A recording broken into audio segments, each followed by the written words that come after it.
하나님, 우리에게 이런 담비를 주신 하나님께서 오늘 또 우리에게 신실하게 역사해 주실 줄 믿습니다. 우리 하나님으로 우리를 지키시며 돌보시며 책임져 주시며 우리의 삶 가운데 사랑으로 온전히 우리를 통치하여 주실 줄 믿습니다. 그 하나님을 기대하며 기도하는 우리 모든 성도들의 기도를 속히 응답하여 주시며 하나님 되심을 보여주시길 원합니다. 하나님을 만나고 돌아가는 이 시간 되게 하여 주십시오. 감사하며 예수님의 이름으로 기도드렸습니다. 아멘. 네, 우리 큐티 본문에 따라서 이제 베드로 전서를 마치고 출애굽기 이제까지 다루었던 한 2월 달이었나요? 그때 다루었던 본문이 다시 다루지 못한 19장부터 오늘 드디어 나타나는데, 이 19장과 20장 그리고 뒤에 있는 20장은 굉장히 중요한 장입니다. 성경적으로 굉장히 중요한 장입니다. 왜냐하면 여러분, 신약과 구약 할 때 그 약자, 그죠? 오늘 또 뒤에 나타나는데 언약 하면서 5절 말씀에 있는데, 바로 이 언약에 대해서 구체적으로 잘 설명해 놓고 어떻게 이 이스라엘 백성들과 언약을 하셨는지 그런 상세한 내용들이 들어있습니다. 그리고 신약과 구약 전체를 흐르는, 그죠? 한마디로 표현하면 뭐라고 하겠습니까? 언약이라고 할 것입니다. 물론 신약의 복음이라는 내용도 나타나고 하나님의 나라라는 부분도 나타나죠. 그리고 때로는 하나님이 함께 하신다. 그래서 어떤 신학자들은 구약의 주제는 뭘로 할 것인가 굉장히 논의도 많이 있었고, 그리고 성경 전체에 흐르는 흐름 정신이 무엇이라 해야 될 건가 나름대로 학자들이 고민을 하며 갈등하면서 이렇게 주장을 하는 내용도 참 많이 있었지만, 결국 돌이켜보면 이 성경 전체를 하나로 묶을 수 있는 단어가 무엇이냐면 바로 성경을 이해하는 핵심이 무엇이냐면 바로 언약입니다. 그래서 오늘 바로 이 출애굽기 16장에 드디어 하나님께서 시내 산에 모아놓고 이스라엘 백성들에게 언약을 하시는 장면이 나타나는데, 이렇게 보면 좋겠습니다. 4절부터 드디어 하나님이 말씀하시고 이스라엘 백성들과 이렇게 복잡해 보이는 내용이 나타나는데, 언약을 주시는데 그 언약을 하는 이스라엘 백성들과 그냥 아무렇게나 하나님이 언약하지 않습니다. 먼저 언약을 하기 위해서 어떻게 너희들이 여기까지 오게 되었는지 그런 역사적인 흐름들을 쭉 첫 번째로 얘기를 합니다. 근데 우리도 그렇죠. 왜 당군 신화 이런 얘기들이 그 역사책에 기록되어 있겠습니까? 우리 민족이 도대체 뿌리가 뭐냐, 그 정신이 어떤 정신을 담고 우리 민족은 있는 것이냐, 그 정체성을 밝혀두듯이 마찬가지로 언약을 하나님이 맺는데 그런 언약을 맺기까지 하나님이 어떻게 이스라엘 백성들을 인도하여 주셨고 그런 어떤 역사적인 흐름 속에 여기까지 오게 되었는지 하나님이 언약을 하시는 그런 부분들 속에 역사적인 정황들을 먼저 얘기를 해줍니다. 그리고 하나님께서 언약을 하는 이 이스라엘 백성들과 둘째는 무슨 내용이 들었냐면 어떻게 관계가 맺어졌느냐, 그리고 하나님은 이스라엘 백성들을 어떻게 여겨주시느냐, 그렇게 언약의 당사자인 두 사람의 관계를 묘사하게 되어 있습니다. 그리고 세 번째는 무슨 내용이 나타났냐면 여기에 그냥 일방적으로 두 사람이 대면하는 게 아니라 중간에 서서, 그죠? 어떻게 말하면 중간 역할을 하는 중개인이 있습니다. 하나님의 예를 들면, 그죠? 왕이면 왕이 신하에게 그냥 직접 나타나서 말을 하는 게 아니라 내가 너희를 앞으로 이렇게 하겠다, 그런 말을 전달해 주는 사람이 있습니다. 그 말을 전달해 주는 신하가 중간에 가서 백성들에게 얘기를 하죠.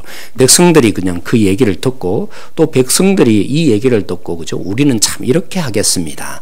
그런 부분들을 또 신하에게 일러주면 신하는 그것을 가지고 왕에게 가서 이렇게 백성들이 하겠다네요.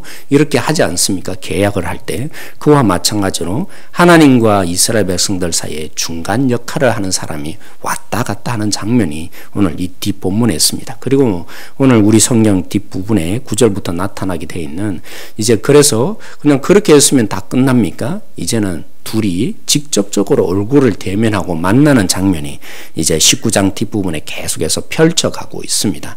그런 다음에 20장에는 드디어, 그렇죠? 언약을 하는데 어떻게 서로 사랑하고 어떻게 서로 지키며 살아야 되는지 우리가 흔히 알고 있는 십계명 그 내용이 나타납니다.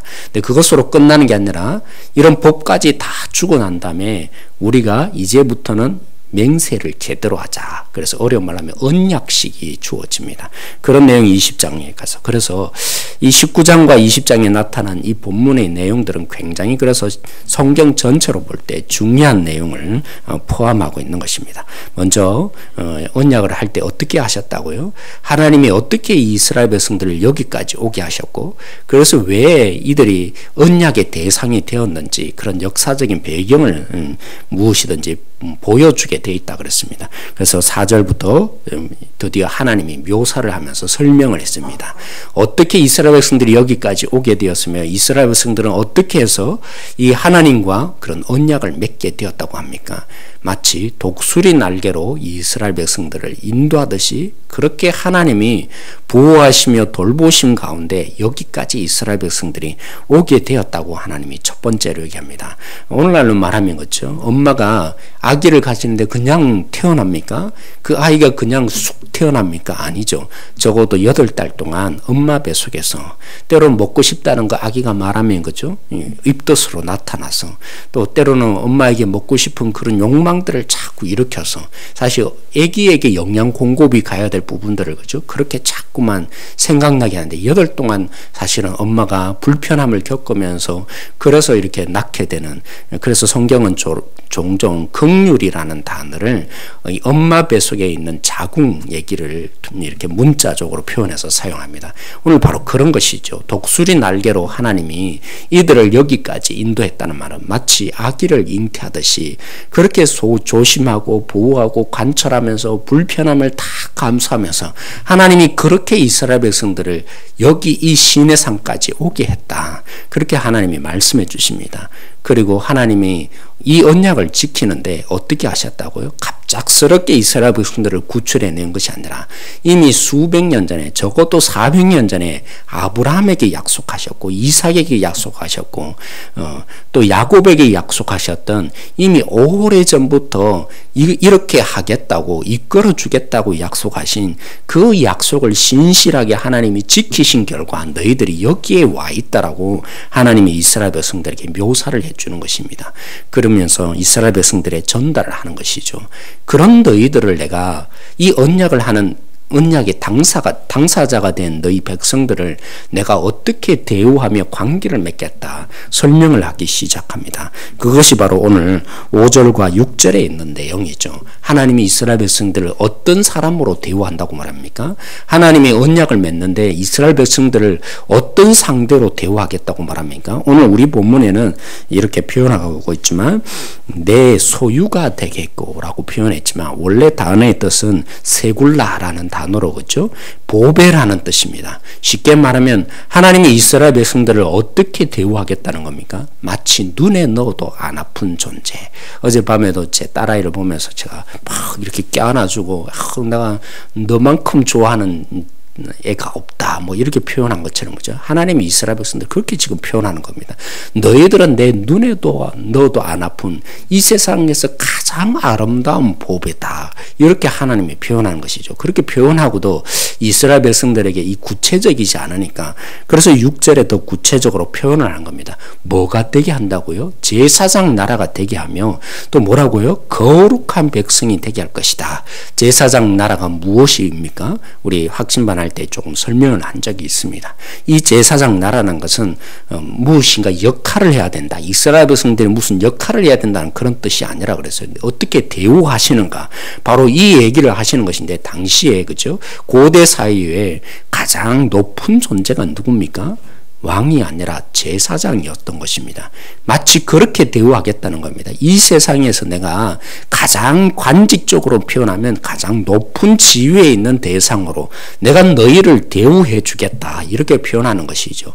거룩한 나라가 뭡니까? 거룩이라는 단어가 구약 성경에 종종 사용될 때가 있습니다. 근데 가만히 보면 공통적으로 나타나는 건 하나님 외에 거룩하다고 하는 부분들이 있습니다. 어떤 영역들요?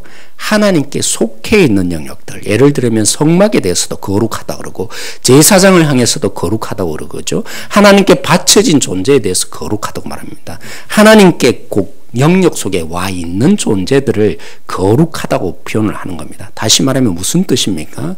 너희들은 세상 영역에 속한 존재가 아니라 마치 나에게 속한 그죠? 가장 수준적으로 말하면 저차원적인 3차원 존재가 아니라 이루 표현할 수 있는 하나님 차원이 몇 차원일까요? 표현할 수 없는 차원이겠죠. 뭐 4차원도 아니겠죠. 시간과 공간과 모든 부분을 다 뛰어넘어서 뭐 8차원 그것도 아니겠죠. 수천년 차원의 뛰어넘는 존재로 내가 너희를 그렇게 대우하며 여기는 존재로 내가 너희들을 삼는다. 이렇게 하나님의 이스라엘 백성들이 선포합니다. 이 말을 너희들은 이제 모세는 너는 가서 전하라. 그래서 모세가 산 아래 내려가서 그죠?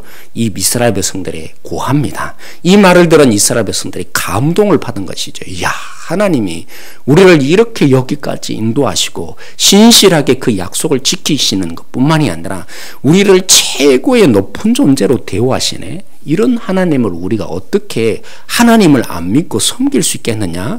그래서 그들이 하나님을 어떻게 대우하며 섬길 것인지를 구하며 고백합니다. 아, 하나님이 하나님 되셔서 앞으로 우리를 지키시고 돌보시고 책임져 주시고 사랑해 주시겠네. 거기에 감동받은 이스라엘 백성들이 모세 앞에 고합니다. 우리가 이 하나님의 무엇이든지 다 하나님의 뜻대로 지키며 이제 순종하며 살겠습니다.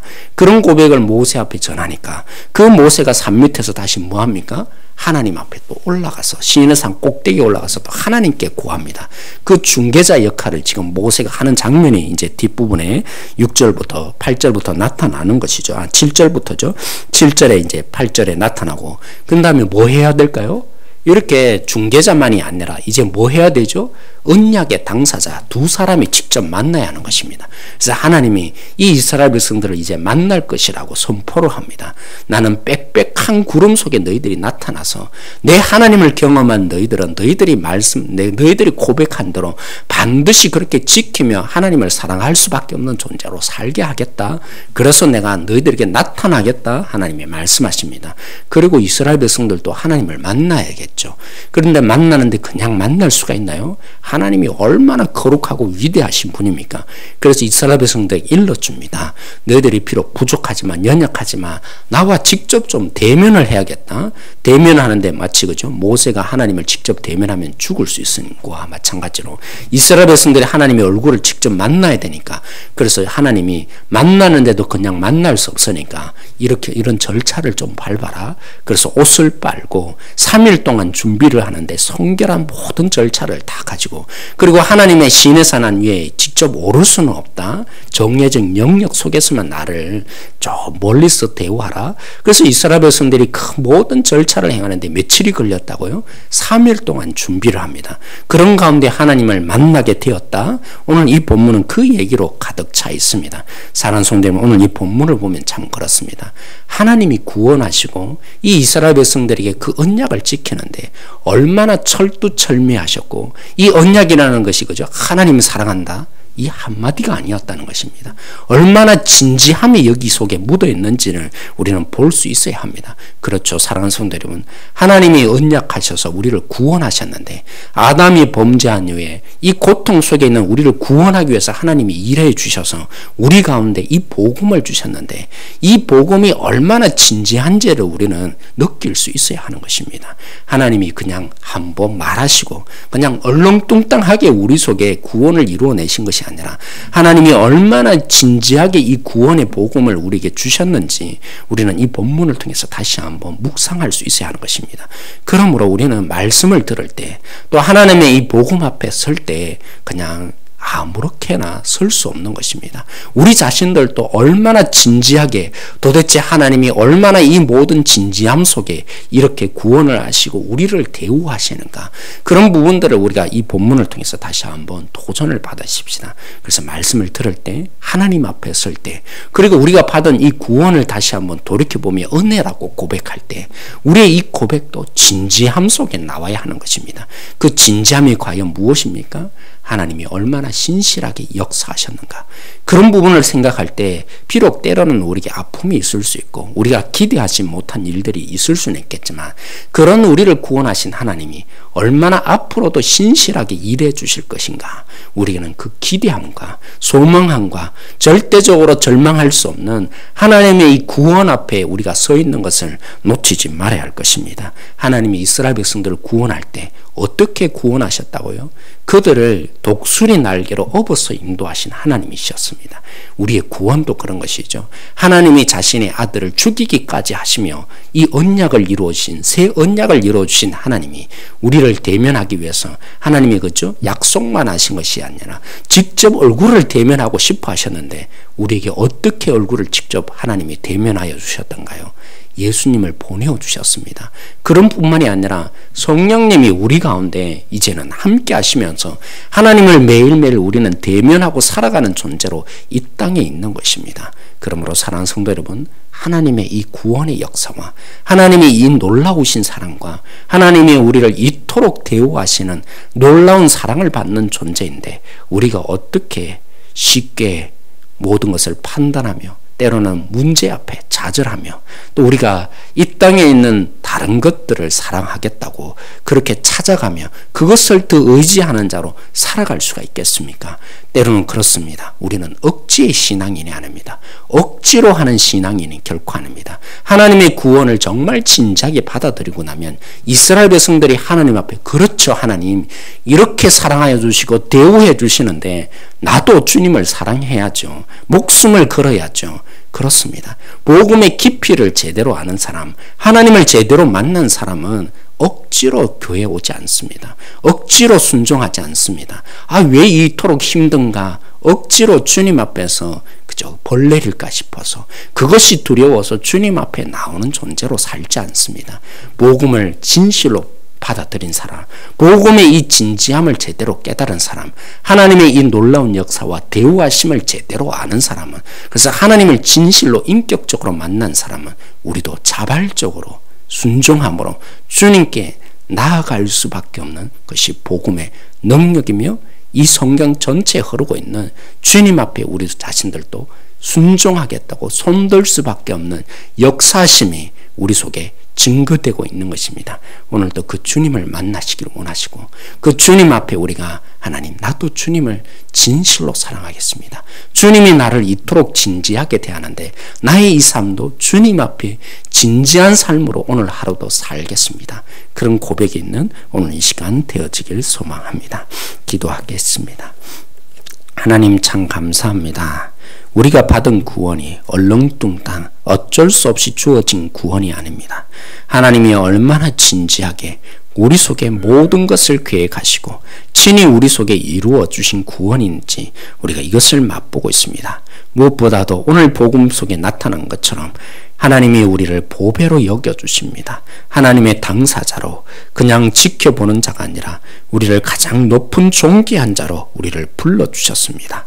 이러한 정체성을 우리가 잊어버리지 않고 오늘 또 주님 앞에 당당히 서기를 원합니다. 주님을 만나는 자 되어지기를 원합니다. 우리 속에 함께 하셔서 임재하기 원하셔서 성령을 주기까지 하시는 우리 하나님을 오늘 또 만나고 살기를 원합니다. 이러한 하나님의 사랑과 하나님의 은혜와 하나님의 긍휼하심이 우리 속에 깨달아져서 우리도 오늘 고백하여지며 기뻐하며 주님 저도 주님을 사랑하겠습니다. 주님만을 바라보겠습니다. 때로는 우리에게 있는 어려움과 절망이 찾아오지만 이것이 우리의 인생의 전부가 아닐 줄 믿습니다. 그 주님 앞에 우리도 스스로 굴복하는 역사 오늘 우리에게 주실 줄 믿습니다. 하나님이 함께 하실 줄 믿고 예수님의 이름으로 기도드렸습니다. 아멘. 오늘 말씀으로 우리 함께 기도하기를 원합니다. 주님께서 오늘도 얼마나 진지하게 우리에게 다가오시는지 어떻게 이제까지 우리의 구원을 위해서 희생하시며 헌신하셨는지 오늘도 그 주님의 복음 앞에 우리가 서게 해달라고 기도하십시다. 그래서 우리도 자발적으로 이스라엘 백성들이 우리가 하나님만 섬기겠습니다. 하나님 앞에 충성을 다할게요. 하나님 말씀대로 살지오라고 고백한 것처럼 오늘 우리도 그 주님을 제대로 만나서 주님 오늘 우리의 이 삶, 내 삶이 아니라 주님께 충성하며 사랑하는 고백으로 오늘 또 이 시간 돌아가는 이 시간 되게 해달라고 기도하십시다. 우리 교육부서 여러 행사들이 있는데 일정을 놓고 여러분들이 같이 기도해 주시고 우리 아이들이 어릴 때부터 주님을 만나는 우리 아이들이 되어서 점점 자랄수록 믿음이 더욱더 성숙하여지는 우리 성도들 되게 해달라고 기도하십시다. 우리 권사님들이 종종 고백하셔요. 나이가 드니까 공부하기도 힘들고 일할 수도 없다고. 우리 아이들이 어릴 때부터 그 주님을 제대로 만나면 얼마나 더 열정적으로 주님 앞에 충성하며 살겠습니까? 그러므로 우리 아이들 주님을 만날 기회가 되게 해달라고, 그렇게 성령께서 특별히 역사하여 달라고, 섬기는 모든 우리 목사님과 전도사님과 우리 교사선생님과 자발적으로 헌신하는 모든 지체들에게 그러한 성령의 역사를 경험하는 시간 되게 해달라고 기도하기를 원합니다. 오늘 금요 기도회가 있습니다. 오늘 금요 기도회를 통해서 주님을 깊이 만나고 누리며 돌아갈 수 있는 우리 모든 성도들 되게 해달라고, 이것을 위해서도 여러분들이 함께 기도해 주시기를 원합니다. 이것을 위해서 함께 기도해 주시고 각자의 기도 제목으로 기도하다 돌아가기를 원합니다.